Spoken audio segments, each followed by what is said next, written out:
Okay, welcome and thank you for coming also.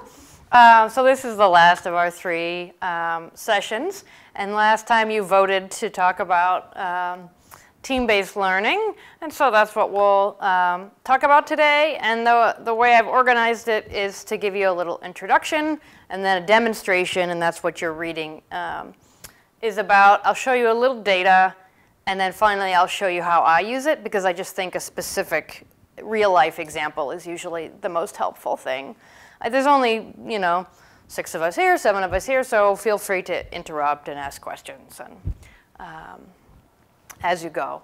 So this is a very generic name, team-based learning. It's actually the name of a very specific system of teaching. However, I think it doesn't really matter. That is, we can learn also just about how to use teams well from studying this pedagogy. So that's not a big concern of ours. So the basic idea goes all the way back to Komenský and other pedagogues from hundreds of years ago, although Komenský was the most important one at that time. So one of the things that he said is that you can't learn from listening to someone tell you how to do something. You can't learn how to do something from someone telling you how, and that when you're learning how to do something, you learn to forge by forging.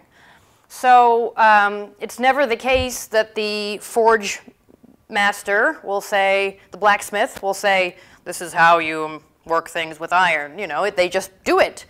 And of course, as the apprentice learns to be a blacksmith, the head blacksmith is there saying, no, you're doing it wrong, and do this, right? So the blacksmith being there is important, but the apprentice blacksmith has to be working with the metal.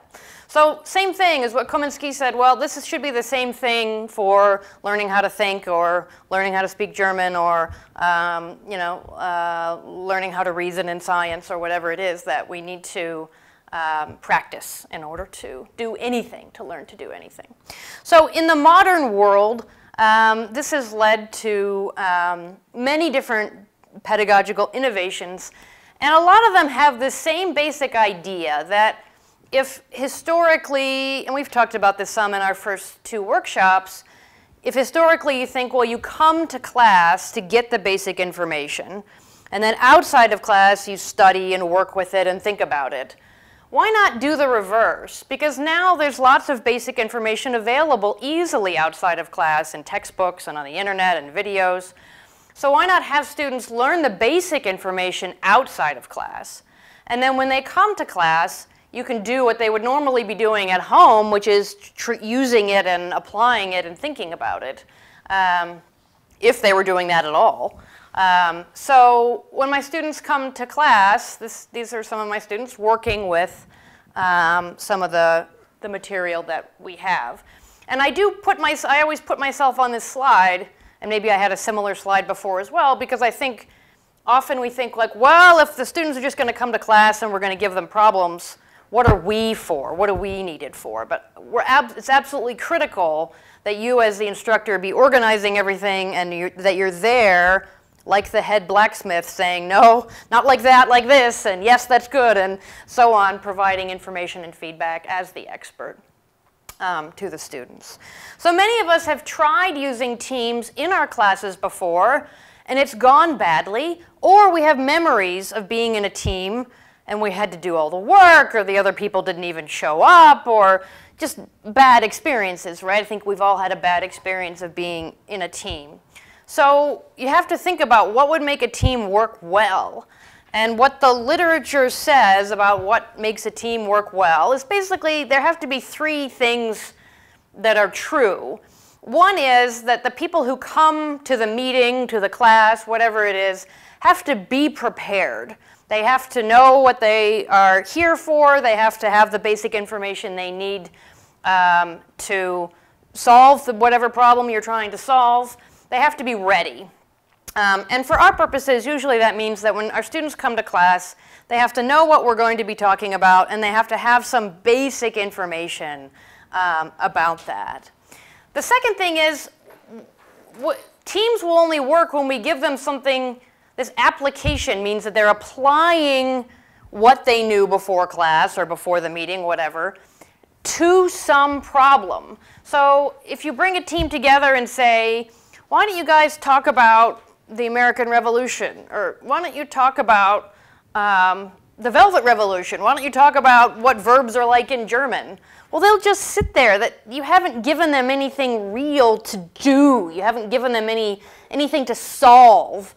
So I'll give you some examples of this today, but you have to give them something, and we've talked about it some in the other two as well, something to solve, some problem to solve, some decision to make. The last issue is one of accountability, meaning the students have to have some responsibility to each other. And if they don't, you'll end up with one or two of them just sitting on the side texting.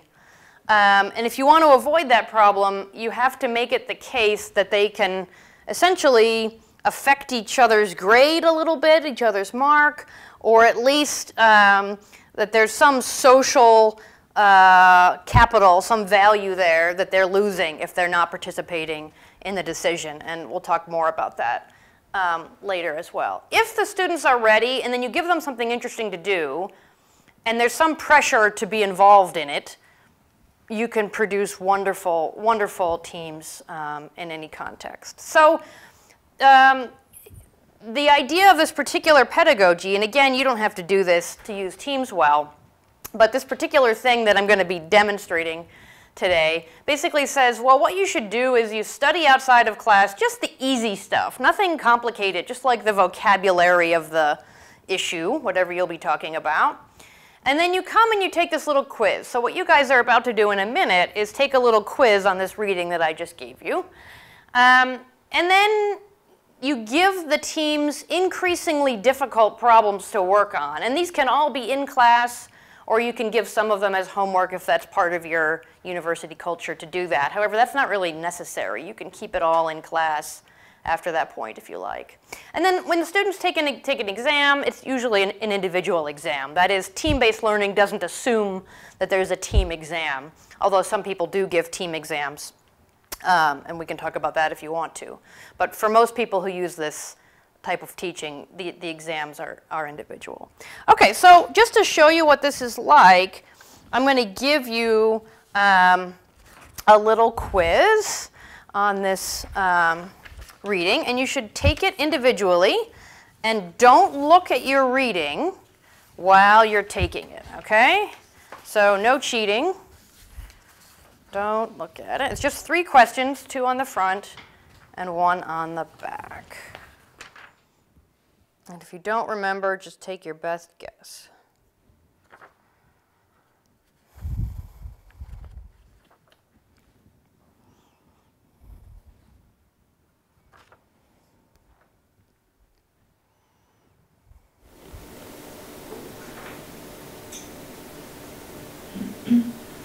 And how many answers are right? Well, there is one best answer.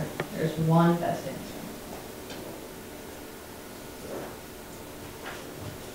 Another deep need for Mexican food now. Yeah. It's I found that's the hardest need to satisfy in this country for me. Me too. Yeah, compared to home. One of the few things I'm really looking forward to. Returning to the United States is good Mexican.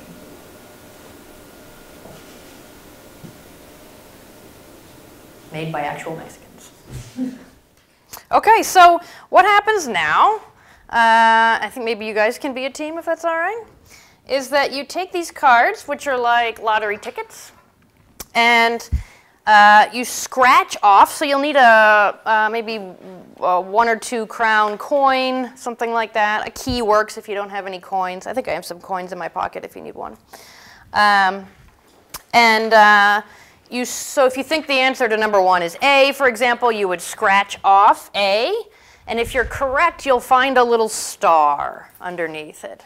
And if you're incorrect, keep trying because you get some credit for getting it right the second or even the 3rd time that you try. So It's a group work. it's the group work, and of course, feel free to talk to each other and check if that's your common language or whatever you... So now we should Whatever. That's right. Now you discuss, and you agree on one to scratch off. Exactly. We'll find out. So, do we want to try B first? We want to try B. Don't let the other team overhear you, though. It's, Don't cheat. yeah. Because this is Yes. Okay. So you guys have that read, so we'll try B. Students did not read before class. So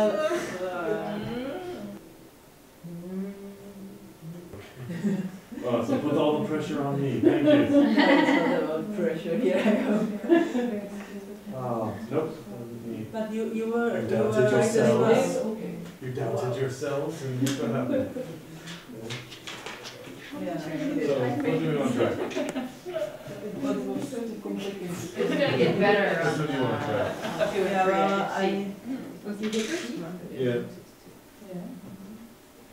We're just gonna take a wild guess on all of them. You got the first one right. and nearly the second.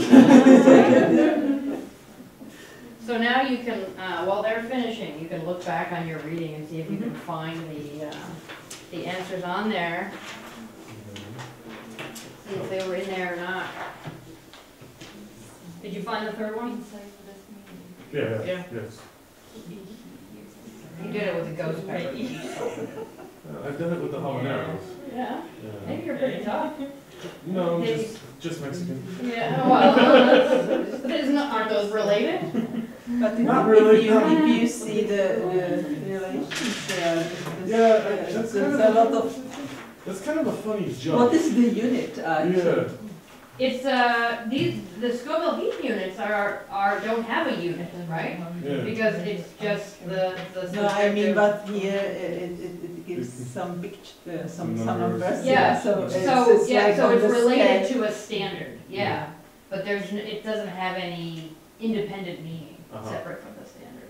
All right, did you guys But finish you have yours? put it also. And how are we supposed What? to put So- the score? So the way the scoring works for, in real life, right, this is just for a demonstration, is that you get 1 point if you got it right the first time, and you get half a point if you got it right the second time, and you get 1/4 point if you got it right the third time. After that, no points. So obviously the maximum number of points would be 3 if you got them all right the first time. Now, you guys didn't have a chance to read this beforehand, but if you look back at the reading, something that's useful, so the learning objectives, right? So I said, what do I want you to get out of this reading? Because often when we give our students something to read, we're imagining they're getting the big picture, and they're imagining they have to memorize every word, or vice versa, or something. So actually telling them what you want them to be able to do at the end of the reading is useful. And then the things that were the learning objectives are actually the things that were on the little quiz. These have to match up for your students to start to believe you that you're on their side and you're trying to get them to prepare for class and so on. So my students typically, mine are 20 questions. And I would say the teams usually get either a 19, 19 and a half, or a 20. In other words, as a team, they always do a wonderful job. And even individual students, the average is usually around a 17 out of 20. Because I've told them exactly what I'm going to ask them, before class comes. So the total of these does contribute toward the student's mark in the class. And I know in typical European style, it's mainly the final exam that's the grade for the class.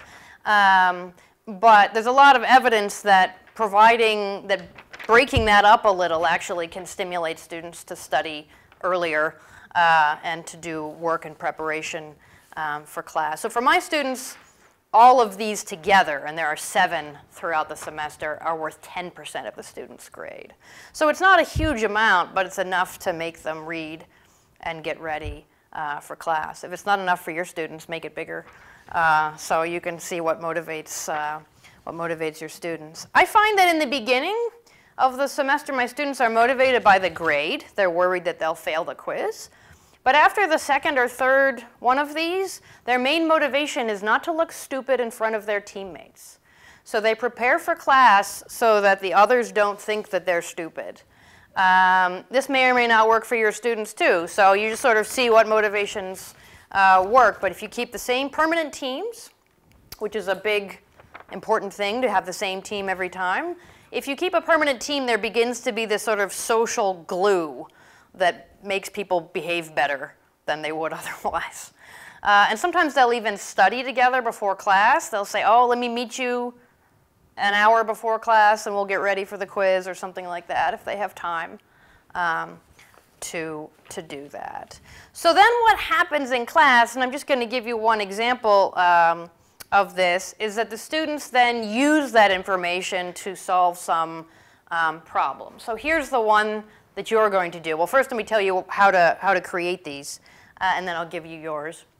And these things are called applications. I don't care what you call them. You can just call them questions if you want. But this word is just meant to say that it's some sort of real life thing, right? Something that's showing them why knowing this information is important.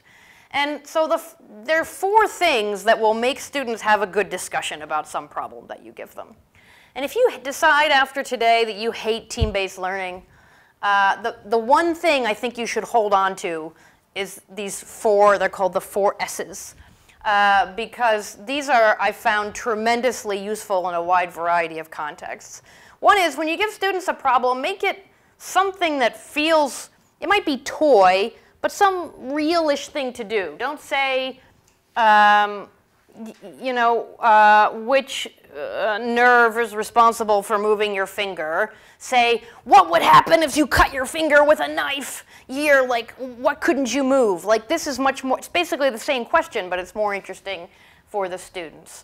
The second is that when you have different teams working, you have to give them all the same problem. If I give you guys a problem, and then I give you guys a problem, and then we say, okay, what did you guys find out? And they're talking, what are you guys doing? Waiting for it to be your turn, texting, I don't know, but you don't really care what the answer to their problem is. You care now about your problem.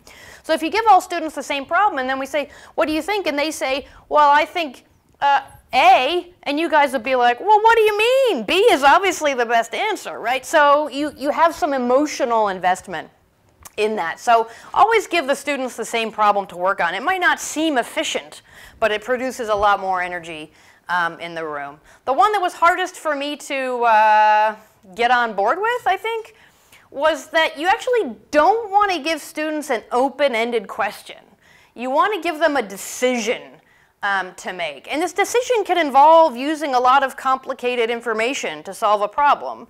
But you can, and I'll give you some more examples of this later, but you want to say something like, which is the best place to put this bridge? Which would be the best verb form to use in this sentence? Which is the most, least, best, worst, something, some choice, because if you just say like, where would you put the bridge? What verb was good here?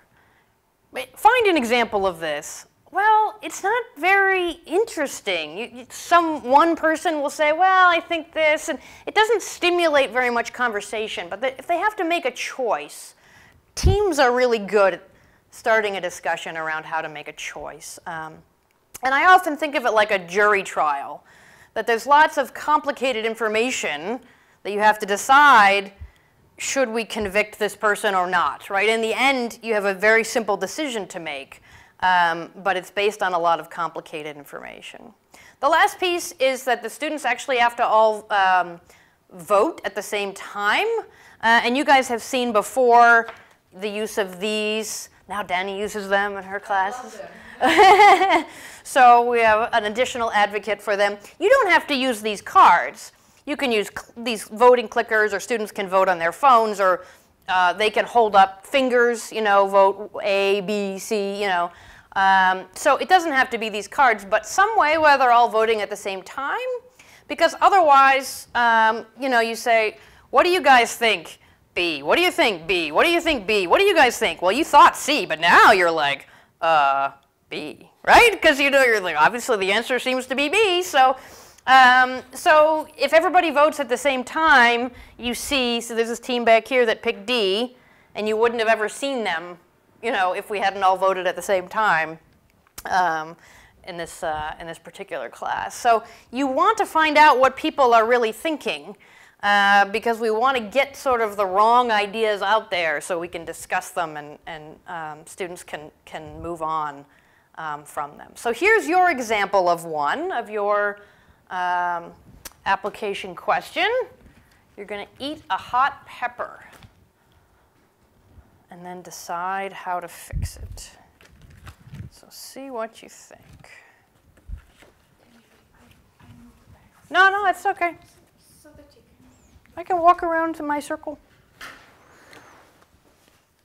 So talk about it with your teammates once you've read it and decide what you think and why. And from this point on, although this is the only question I'm going to give you about this, but in general, from this point on, you may now use the reading that you had. So you can look at the initial reading or anything else that you want to look at, but you don't have any textbook for this class, so that'll be the only reading that you'll have.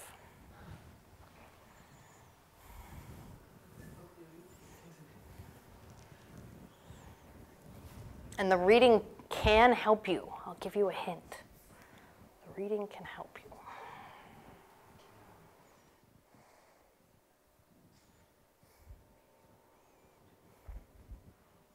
And feel free to talk and argue with each other about your possibilities, what you think.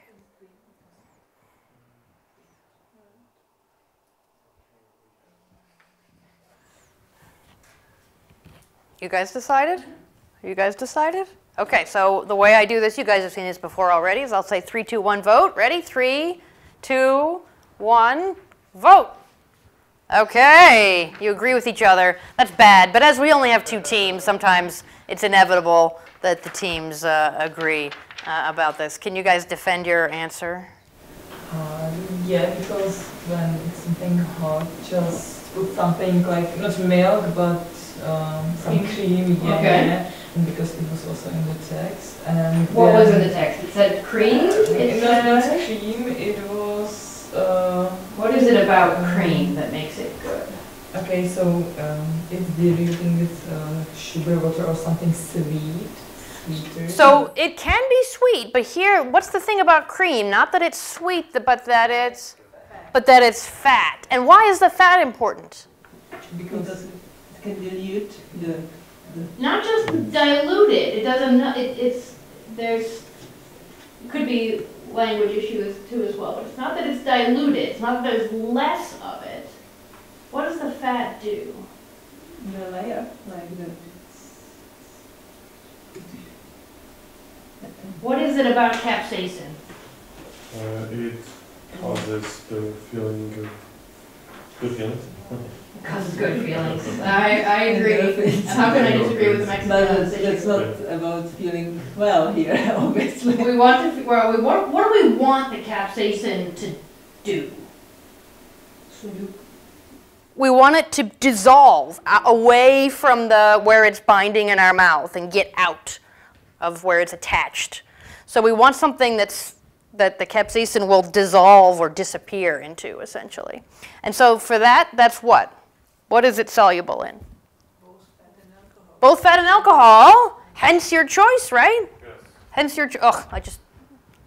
I'm bad with these smart boards. I always make them do things accidentally. So that's the only one, as you guys correctly chose, that has both the fat and the alcohol in it. So when you put that fat and alcohol in your mouth, the capsaicin will go away from binding to your pain receptors and go into the fat and alcohol and eventually down to your stomach, and you could have more pain later, but ultimately the pain in your mouth at least will decrease at that point. This is true, by the way, so you can use this in your real life, although in this country it's not a big problem, I don't think, but it can happen sometimes as well. Next time I eat Indian food.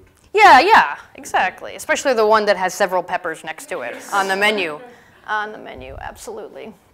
Yeah, good example.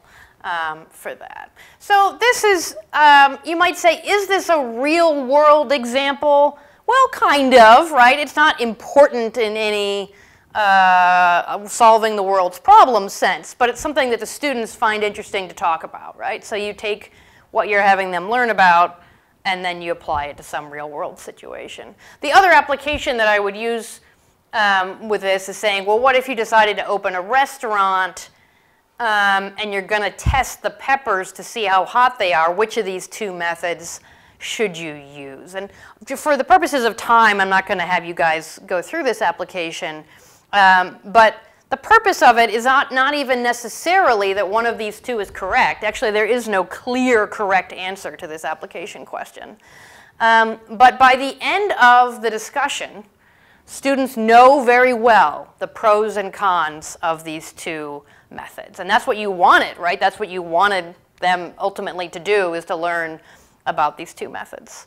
So this is just an example of sort of the pace of what happens in class. My students come to class, they take the little quiz, they take it with their team, and then we do these applications. It's like you do it every time you see your students?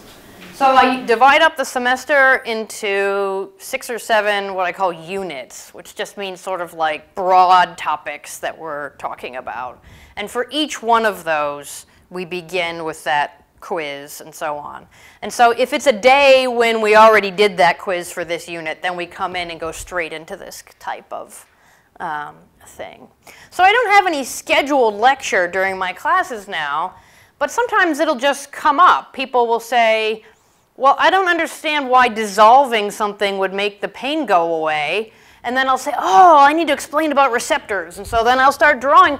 But by then, right, imagine if I had come into class and said, I'm going to explain about capsaicin receptors, right? You'd be like, oh, right? But at this moment, right, when you're solving this thing, and you say, I don't know why would you want it to dissolve? I don't understand. And then I say, oh, I'm going to explain about receptors. Now you're listening, because now you're like, okay, that's going to help me understand this thing that I'm now motivated to understand. So it's sort of like a teaching moment, right, when your students actually want you to tell them something and they're listening to that particular thing. You can also have some of these questions in class and also lecture if that's more comfortable for you, right? Or you think is more appropriate for your students or more comfortable for them. Sometimes you can do these transitions. But for me, all of class is sort of these problems and what comes out of them. Questions so far? Other questions so far? Yeah, this is, very special. I imagine when you get those cards, but how do you know where is the star? And then the students, don't they get like, okay, A1 was B next time? Next time, 1 is B. Yep, so when you buy them, they send you a mix of different numbers. So actually, I tore off the number at the bottom, even though I really don't think you would care, but I always do that anyway. So this is number 14. All right, out of, I think there's like 80 of them now. It's like every possible combination of answers. And so they send you a mix of answers. And so I have 7 of these throughout my semester, and I just make sure I use 7 different keys so they can't possibly learn what they are. And even from year to year, I change them, because you never know what students are like telling next year's students. Yeah, exactly, everything, and it's all on the internet. So I just come and I just use a new sequence every year. And you do have to change the answers. Like yesterday, I was like, okay, I know this is the right answer, so I'll make that B. You do have to do that, but it doesn't take very much time to arrange it. And you only need one of these per team of, let's say, 4 or 5 students. And you only needed however many you have during the semester, so 4 or 5 times, maybe 6 or 7. So it actually isn't very expensive to buy these. Or you can buy a whole bunch and then, share it. That's what we do in our department. We just share them. I'm going to leave a bunch of these at Lékařská fakulta, so if you want me to give some of them to you, Yeah, yeah, but just, I'll give you some of each so your students can't learn the order. And then, yeah, you can buy them online and they'll ship them here. I don't even know if they're made in the US. It's like a US patent, but I don't know where they're made. Other questions? The students love those. They love it. Yeah, and you see when they get the right answer, there's like cheering, you know. They're like, ah, it's so great. So I wanted to show you a little bit of data that this method has been pretty successful. So I'll show you first a piece of data from my field. So I teach anatomy and physiology. And this particular study I really like because they actually took time away from dissecting the cadaver, the dead body of the person. And instead they had these questions about anatomy, like the ones I've been giving you, but about anatomy. And the students who had less time dissecting, but more time thinking, did better on the exam, and they had better final grades in the class. And then if you look at the distribution of grades, there were more of them. Experimental is the team-based learning group, and both here. They got more A pluses and more A's, and then not fewer C's and D's, so more good grades and fewer worse grades. And there's also been a study that looked at all of the studies of this team-based learning method for medical education, nursing education, all those together. Oh, by the way, I forgot to say, the students remembered the information better. So after 1 year, they gave them the same test again. And the students who had used the information basically remembered it for longer. And I think that's a big deal because often we teach our students and they do fine on the exam.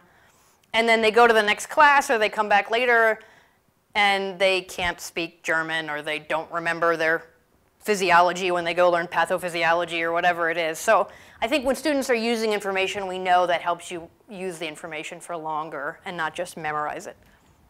And forget it. This is the study I was starting to talk about where they had compared all these different types of studies. So it's looked at many different studies. And for all of them, when you looked at how much the students learned, it favored team-based learning. In other words, whatever they were comparing it to, the students learned more with team-based learning. This reaction means did the students like it or not? And that was a little more mixed. Some of them favored team-based learning. There's one there and one there. But in some cases, there was no difference, or the students actually preferred something else. So I think it's not always the case that students like to be made to work, right? It might be easier if they were just sitting there listening to you. But there's some evidence, lots of evidence really, that they learn more. I know many of you teach languages, so I looked into what's been done there. And this was just published a few years ago in 2013 by a teacher of Greek. And he switched over to complete team-based learning, so with the scratch-offs and the quizzes and everything. And he said, look, I was looking at my undergraduates, most of whom had never studied an ancient language, speaking with enthusiasm about Greek grammar. His paper is really funny. Unlike anything I had witnessed before. I love this where he says, sometimes the class was so loud that I suspected professors in the same building must have thought that it was some kind of party. So imagine your students enthusiastically discussing your course material. This is, I think, the most exciting thing that happens to me as well. This author also saw that the students attended better. So instead of skipping class, of the 43 students that were in the class, almost all of them came, so only one student missed class twice. In a US semester, you meet usually 28 times. So that means even the worst student came 26 out of 28 times to class. So it's pretty impressive. And then also he said their quiz scores were higher. He didn't show any grade data in graphical form, but it seemed to be a lot of success. He felt that there was a lot of success in this, in his use. I know one more study because this is my colleague Milvia Hernandez, who teaches Spanish at UMBC, which is my home university. And students often come into university having taken Spanish in high school and then they sort of forgot most of it. And so they come in and they take this class that's sort of like, it's the class for people who used to kind of speak Spanish. And it's sort of reminding them about it, and then they go and take Spanish literature courses afterwards. So what she found, it's a very small type there, but the green is the team-based learning course. And it's the same exam. In fact, she doesn't even write the exam. This exam is written at the department level, and this course is taught by like 8 different people. So, but when she taught her course on this department exam, she saw more than twice as many students get an A on the exam at the end of the class. And the number of D's and F's went away, which is a big deal because if you get a D or an F, you can't move on. You have to take this class again. So it actually saves a lot of university resources to not then reteach these students again and have them be able to move on, to do well enough to move on to the next level. So even the university administration was interested in this result because it actually sort of saves them money to be able to move those students on to the next class. So this was a presentation that my colleague gave. She hasn't published it yet in a journal.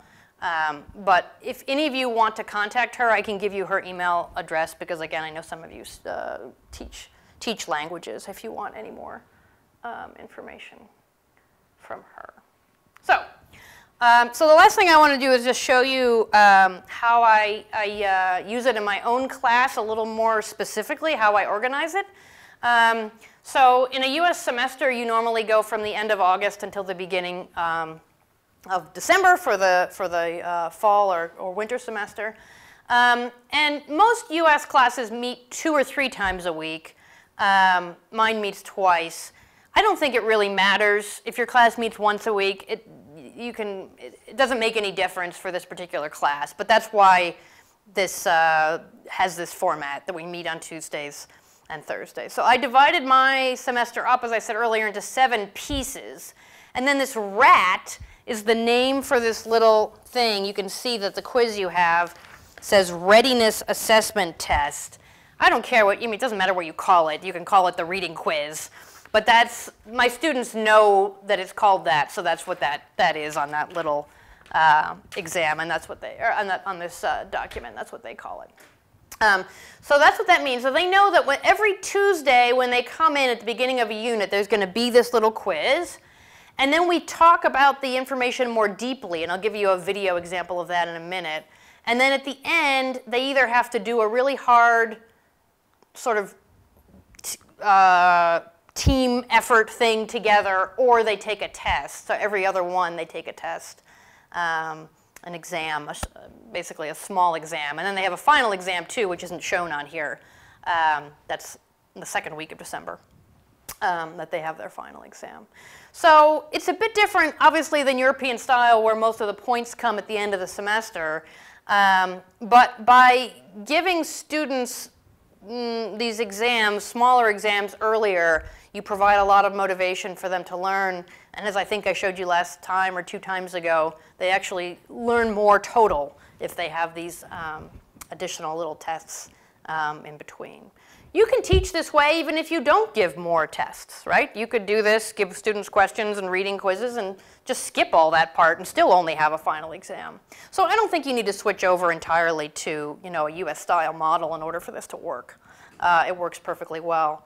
And your students will read if they're scared that it's, you'll see. See what happens, see what works. So the way that I sort of design it is I say, okay, let's say this week we're going to talk about the immune system, how the body defends itself against pathogens. So I tell the students, well, this is what's basically going to be on the test. That is, this is what I want you to know, to be able to do. And we've talked about some of this stuff before, making these goals for your students. And if I say, okay, this is what I want my students to know about immunology, what parts of this are easy? So you can look at this and be like, well, knowing what these words mean is easy. That's an easy thing. They don't need me to tell them. Knowing the function of some of these immune cells, they can memorize that on their own. Recognizing that the cells that defend our bodies are made in our bone marrow. Some people already know that because they're bone marrow donors or something like that. So just these basic things. And then some of these are also really hard. But here are some that I've circled here that are quite easy things. So what I do is on this goal document, I put those in italics, see how they're written differently. And the students know that the ones in italics are the ones that are going to be on the quiz. And the other stuff they only have to know how to do later, the harder things. So they come to class and they take their quiz, and what's on it? It says, what is the major function of this kind of immune cell, which was right here, cytotoxic T cell, major function of this. So they come in, it's exactly what I told them was going to be on there. Where do immune cells originate? In the bone marrow. It said right on there. They didn't have to look it up. It said it originated in the bone marrow. So just basic stuff. But what this means is I never lecture about the major function of cytotoxic T cells or where immune cells originate. Why would I tell them? They can easily read this in the textbook or on the internet. It's all very basic information. So what it means is when they come to class, we can talk about this hard stuff. So they take their little quiz that takes 15 minutes. And then we have the rest of our time together that day, the immune day, to talk about these hard things. So one thing that happens is when we talk about allergies, I'm allergic to dogs, I'm allergic to mango, I'm allergic to spring. It's hard for students to believe that this is a disease, essentially, an error. Students think, oh yeah, there's something about dogs or pollen or hamsters that's bad for me. They think that that's bad, and it's bad for their body and their body's reacting against it. When actually there's absolutely nothing dangerous about the flaked skin of a dog to anyone. It is not dangerous. But instead our bodies are overreacting to this. It's a mistake our bodies are making if we're allergic to dogs. So exploring that is something that's worth doing in class because they come into class with the wrong idea about it. And you can tell them the right idea, and then it just sort of sticks onto them like the right idea, and then as soon as they leave your class, the right idea falls off them and they're back with their wrong idea again. So the only way to really get the right idea is to confront them with it, right? And then it sticks to them harder. Also, if you get vaccinations, or in this case, a new vaccination for influenza every year, why do you need a new one every year? Students often have a completely wrong idea about why they need to get these flu shots. So, and these are people who are going to be doctors, so they really ought to know why they need to get a flu shot. So students come to class, we do this little quiz, and then I'll ask them something like this. What's the difference between someone's, so pollen, the plant sperm, right? I don't know what the Czech word is. But the stuff people are allergic to in plants? Yeah. There you go. Thank you. And so the students then discuss this, like you discussed the Bailey's Irish Cream question. And then they vote, and then we talk about it as a whole class, and so on. So they get this idea of what's going on. And many times teams will say, you know, this allergic person's immune system is like better. The person who responds to pollen has a great immune system, right? When actually it's really the opposite, right? That their immune system is making a mistake. So B is the right answer. The allergic person's immune system is labeled pollen as threatening, but it's actually not dangerous to the person's body. So it creates a lot of opportunity for students to discuss and learn these. I want to give you one strategy for writing these questions because we often write questions that are too boring or too easy. So what I suggest is this strategy. I did not make this up, and I'll give you the link to it as well. So this is not mine. I'm stealing this. But it's a strategy called bury the verb. And what it means is you take a verb from something you wanted students to do. So if you go back, you say, what I wanted students to do was explain why you need a new flu shot every year, right? So the verb in my case is explain, just as an example. So there's some verb where you want students to do something. And then what you do is you take that verb and you make it into a noun. So explain becomes explanation, you know. So you change it to a noun, and then you say, now pick the best one of those. So pick the best explanation. Which of these is a good description? Which of these is a good interpretation? which is the best location for this bridge? Whatever it is, you know, if your goal is locate the bridge in the right place, which is the best location? So which is the best diagnosis? Which is the best pronoun to use in this place? So that's what I do. This is the actual link to this, which gives you more information about it, and I can email that link to Danny for distribution or to any of you. And so, for example, for that flu shot one, that's what I say is which is the best explanation of why you need a new flu shot.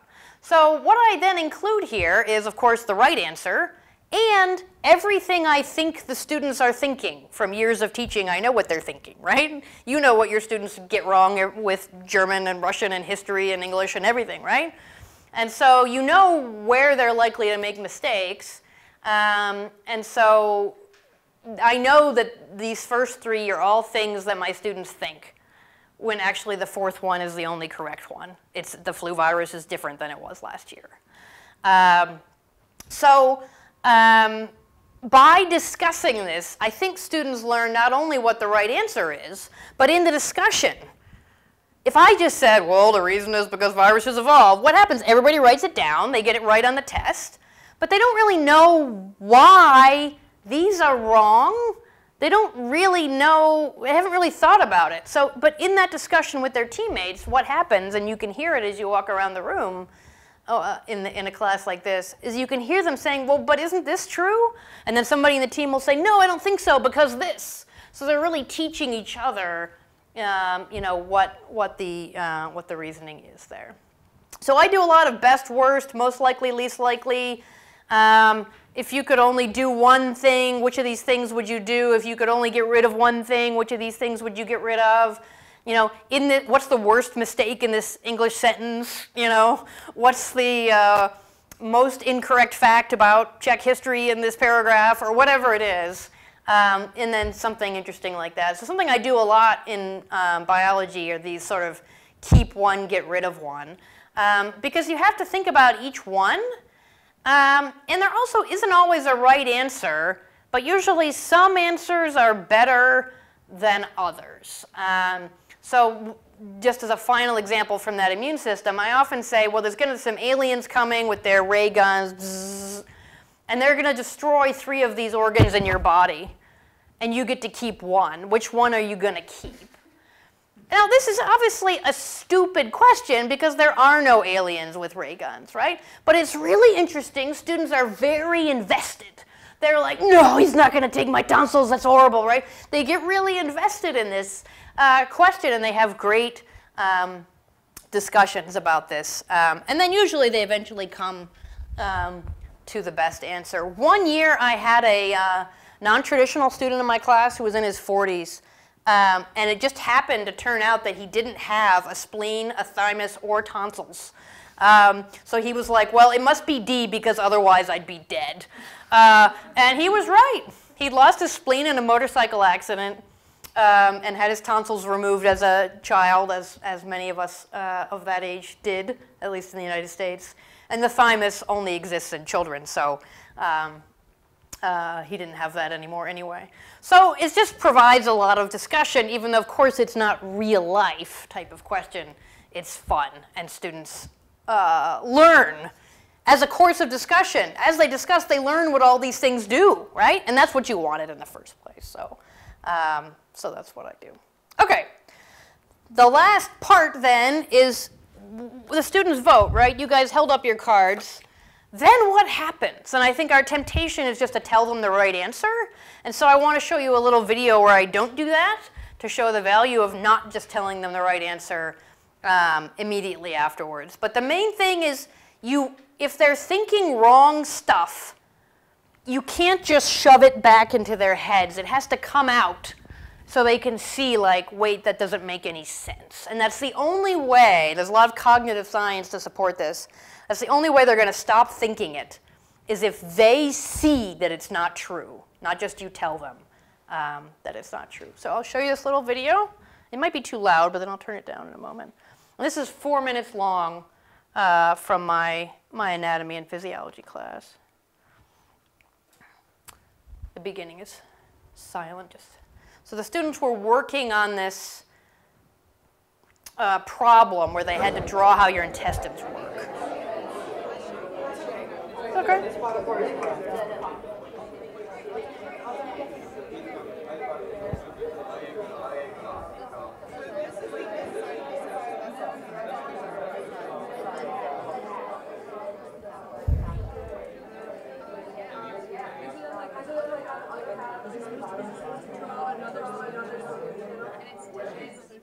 So they were all working together to make these pictures, and then they had to answer questions. Equation.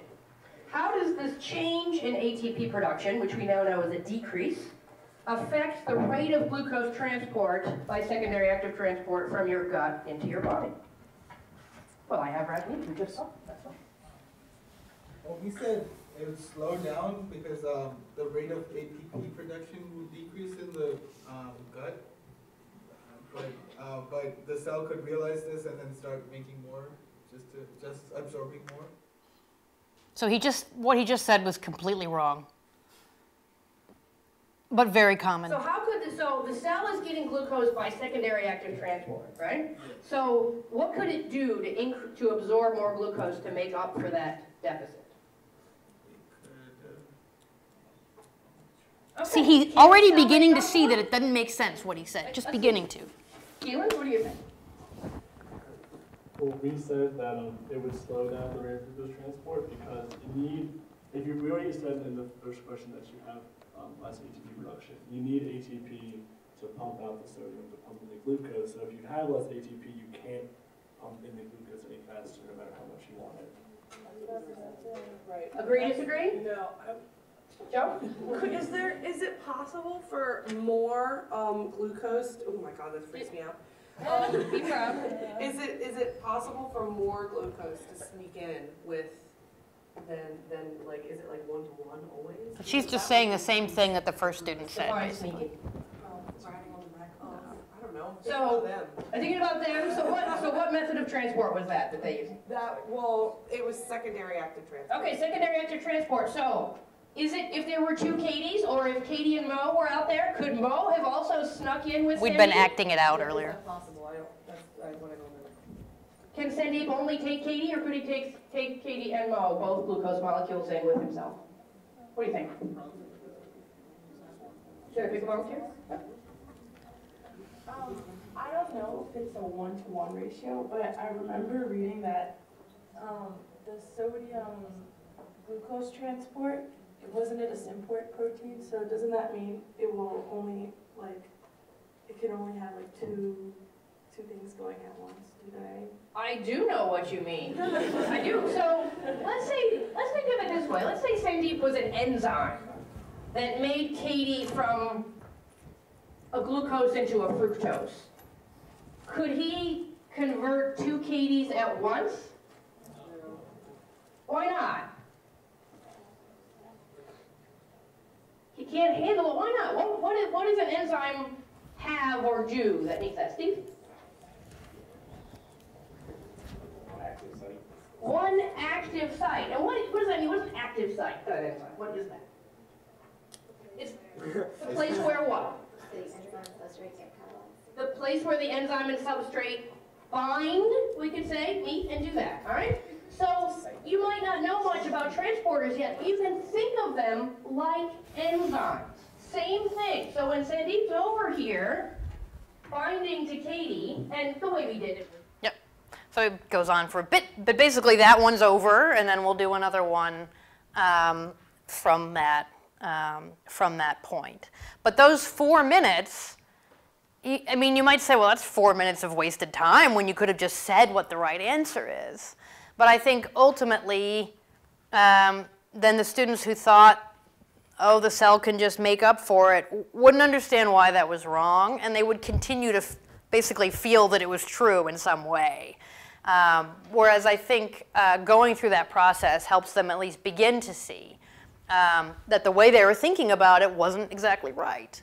And so they can go through it in a more complex way. Think about it in a more complex way after that. So my overall theme is, and I may have said this before in a previous one too, is that when we think about who's learning in the class, it's whoever's working, whoever's brain is working.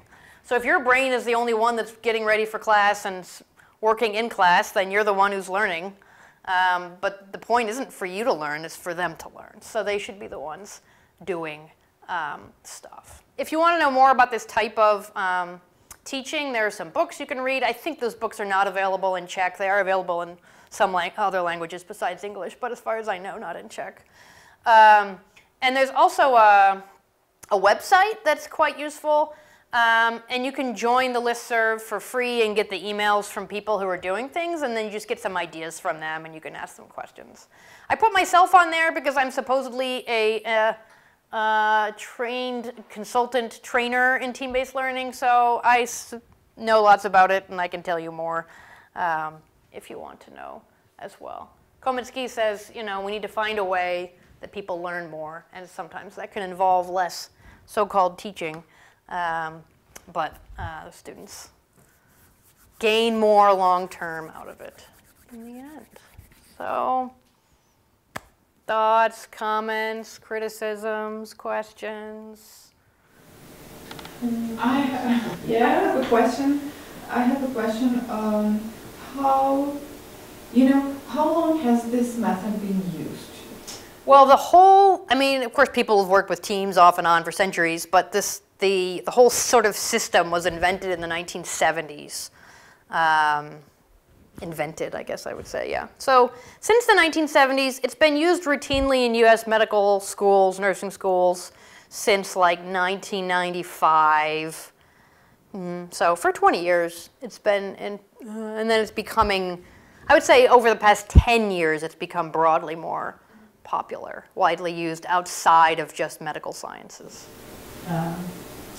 And is this somehow applicable to like companies, Yeah, so a lot of people use it when I've done, so sometimes I do workshops that are longer and more formal about team-based learning with more people. And often the people who were there are like, 70 or 80% teachers, and then the other people are corporate trainers who come to learn to use the method. So really, anytime you want people to be actively involved in practicing how to do something, it would work. So you could use it for a variety of things. Yeah. How often do you change the teams? Every unit, or do you leave it for the full year? I leave it for the full semester. I do change them. I can't keep it the whole year because it's not exactly the same students that are in my spring and my fall, or winter and summer, you would call it, perhaps here, semesters. But there's, to give a brief reasoning for that, the way that teams work, according to the literature, is that they work, in the beginning, they're all like nice to each other, and they're like, okay, whatever you think. And then they're like, he doesn't know anything. And then at the end, and this takes like 30 hours of working together, they see that, okay, well, Kyle doesn't know anything about this, but he's really good at this, and Denny doesn't know anything about that, but he's really good. So you begin to see your relative contributions, and then you see each other's strengths and weaknesses, and you actually work well together. So if you look at overall team performance over time, it's basically, actually goes down a little bit, and then back up. But so if you keep making new teams, you keep putting them back in the position of where they're not really working very well together. And I see this in my own teams where when they're doing these, in the beginning they'll vote. They'll be like, okay, well 3 of us think it's A and 2 think it's B, so we'll choose A. And then pretty soon though, what happens is that they are building a consensus instead. They talk about the reasoning, they really, and they don't just let each other like, well, he seems smart. They really, work together the way you want a professional team to work together in any context, where you're really using each other's strengths. And so I think keep teams permanent as long as you, as long as you can. So for you have the same students all year. I would keep them together all year. Yeah. And you don't kind of influence the composition of the team, not at all. Well, being aware that some of the students may be like smart. Yeah, so you do, it is your responsibility as the instructor to make the teams well. And what well means depends on your class. The most important thing is just not to let the students make the team. So there was once a study where they compared, they let the students make the teams, or they made the teams based on the students' intelligence-ish, like test scores, where they, every team was mixed, you know, had better and worse students in it. And then they did, some of the teams were made by personality, you know, these personality tests you can take. So they did that. And then the last one, I forget what it was, but they compared all 4 teams, and these 3 all did the same, which was like a whole letter grade better than the students they had made their own teams. And in fact, they asked them, how was your experience in the team?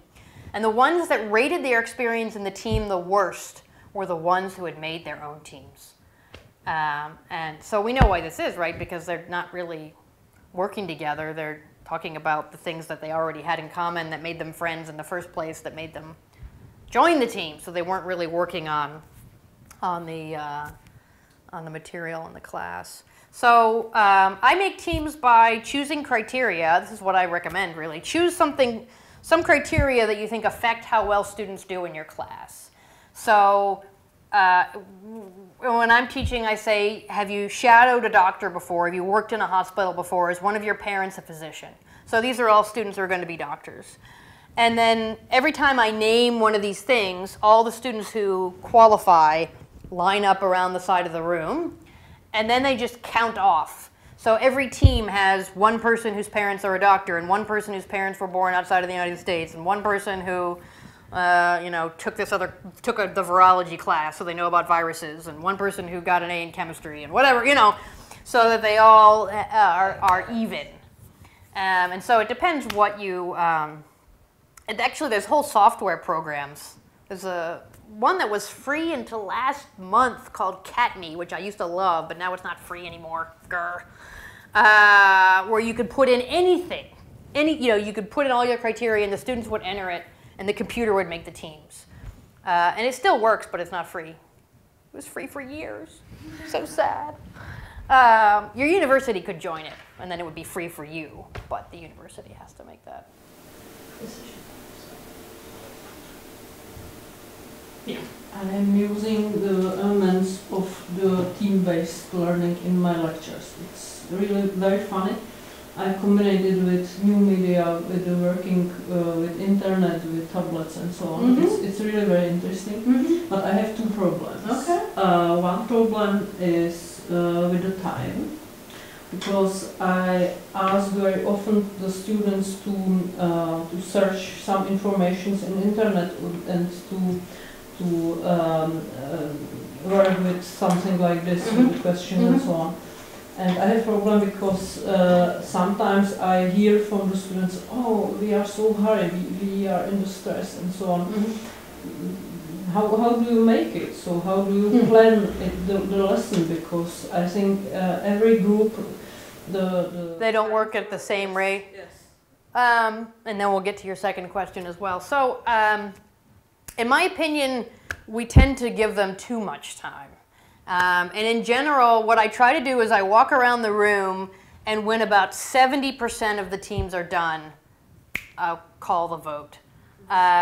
Because otherwise, if the students think, well, oh, she's going to give us like 15 minutes to talk about this, they don't have any fire, you know, lit under them. They think, oh, I'm going to go to the bathroom, I'm going to get some coffee, whatever. Like, but if you're like, okay, and this is going to be about 3 minutes, and then they're like, oh. But then I try to make it into kind of a game.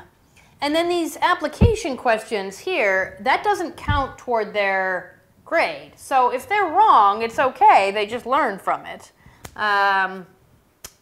You know, it's only the exams and then these little reading quizzes that count. But these problems I give them, the application questions, that doesn't count to their grade. So I just kind of make it a little game, like, okay, what did you guys find out in those 3 minutes? Vote. And some teams are like, oh, we didn't have time to figure it out. But to me, that's a lot better than the other 70% of the teams having time to figure it out and then more time to talk about the weekend and then whatever, their exam in biochemistry. Like, I want, you know, this is precious time. We don't have very much time altogether. So I think keeping it short is good, but also keeping it sort of light and saying, okay, what'd you guys find? You know, just sort of not so... It's okay to forgive them if they didn't have enough time to figure it out.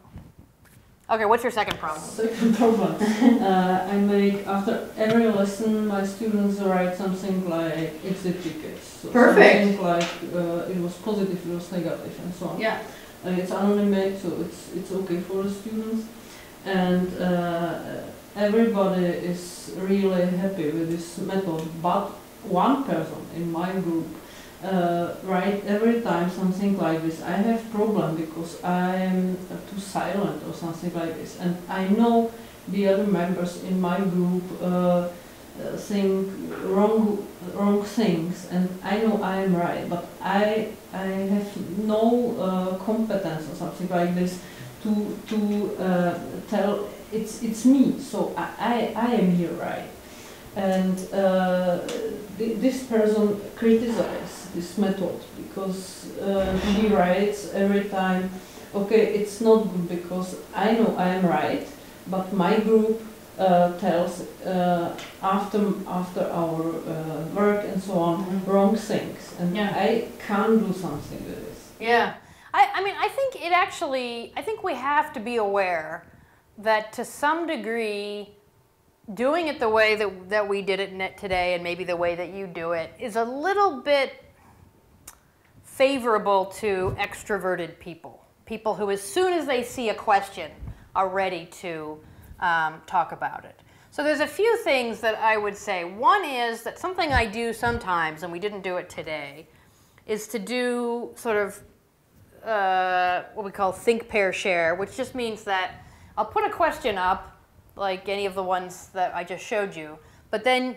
the students all have to think about it on their own for a minute and then discuss it. So they can't talk for 1 minute, and then they discuss. And often that gives the introverted students, the quieter students, a chance, and they can even write down what they want to say. And then when it comes to the team, then they can take turns going around and say it. The other thing that happens, at least in my teams, is that initially, at the beginning of the semester, the students who are smart and quiet, like this student of yours, get stomped on. And then as the semester goes on, especially through this process, they start listening to that student because someone starts to notice, wait, everything she says turns out to be right later. And so they begin to notice. I think using these ways, either a period of silence before discussion or something where the smart person's choices are revealed somehow, like sometimes individuals might vote and then the team, and then that student can say, I got it right. And if she says that every day, I got it right, then eventually her teammates, I hope, will recognize that she is a valuable contributor. Sometimes you have students who truly have like a clinical social anxiety disorder. And when I have those students, if you saw in the video that I pick students randomly from this stack of cards to talk, and I tell students, if you have a clinical social anxiety disorder, I'm going to just tell me in secret, and I'll take your card out. So I don't, and also I think maybe those students don't take my class. You don't have, my class, you don't have to take it. So I think that that sometimes that happens. But I think it's also real life. I mean, some students just don't want to talk to other students. But in real life, they probably will have to solve problems with other humans. So it's good, maybe even more important for those students to have practice because it's difficult for them, but it's something they have to learn how to do. My students will all be doctors or nurses, so they better work in teams together because that's how it works in medicine. I have one question. Do you think there are any negative things on this method? What is this? What's negative? So the only thing that I've seen is this thing with that it can make some students very anxious that they have to sort of perform in class. And so there are a variety of things you can do to make that easier. So when I call on students, when I pick their card, it's only after they've already talked about it with their team. So I never say, blah, blah, blah, blah. Danny, what do you think about that? You know, it's right. It's always like, okay, you guys have been discussing this question. What do you think? And at the very least, you can say, well, I don't really understand this, but she said this. So it's the beginning, right, of something, a discussion you can have. And I think you have to work pretty hard. I've seen this method used in such a way that the instructor is very critical, you know, and he'll say, well, that's a stupid argument. What do you guys think? You know, and I think you need to recognize that they're learning to think in this discipline, and they're not going to learn any better if you yell at them, you know. So I think you try to keep the stress of speaking low in a variety of ways. But on the other hand, again, this is an important life skill, to talk to other people and solve problems. And so you sort of, I think, sort of gently make it clear that that's important to do. But I would say that's the biggest problem that I've seen. And I don't know if it's a problem, but it's something that you have to be aware of in your class. Yeah. The other thing is students have to work outside of class, so sometimes they don't like it. You know, they want life to be easy, don't we all? So, but in the end, at the end of the semester when students write, they'll say, yeah, I learned a lot because you made me study all semester and not just before the final exam, and so I learned more. So they complain during class, but at the end, they're happy. And they come back from medical school and they say, I'm glad that you made us do that. So at least most of them do. Maybe the ones who hated it don't tell me later, but mostly it's quite positive feedback.